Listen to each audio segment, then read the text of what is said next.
Hi, I'm Danielle Hall, and I walked away from the Democrat Party in 2017.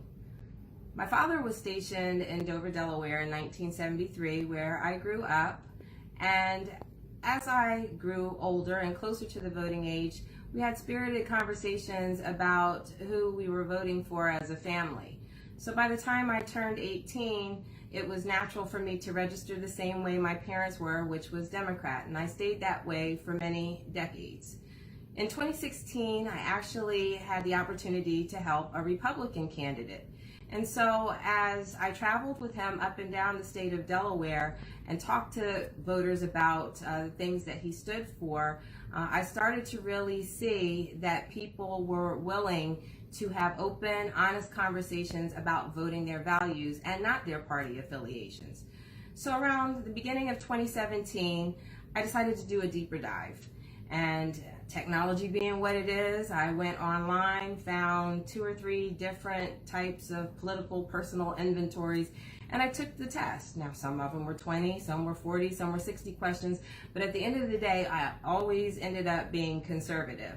And so that made a lot of sense to me because as a mom, I see that there's some things that my party affiliation didn't serve me as a Democrat with the education system. As a veteran and pro-Second Amendment, I saw that my values also didn't align with my party affiliation. And as a small business owner, I saw that there was a huge disparity in where I worked and what my party affiliation was. And so in a lot of ways, the Democrat Party walked away from me long before I walked away from it.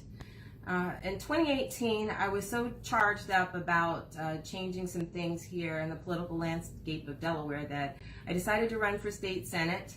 And again, here in 2020, I find myself in the throes of running for office again, and this time I'm running statewide as lieutenant governor.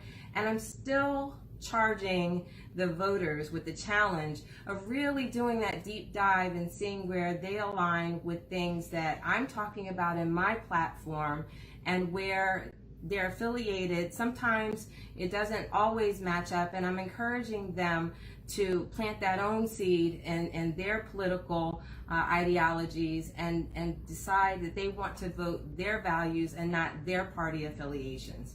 So we're continuing to have those robust conversations, and I would say to anybody who's listening to this video to make sure you do your homework on your candidates and vote your values. Thank you so much for listening.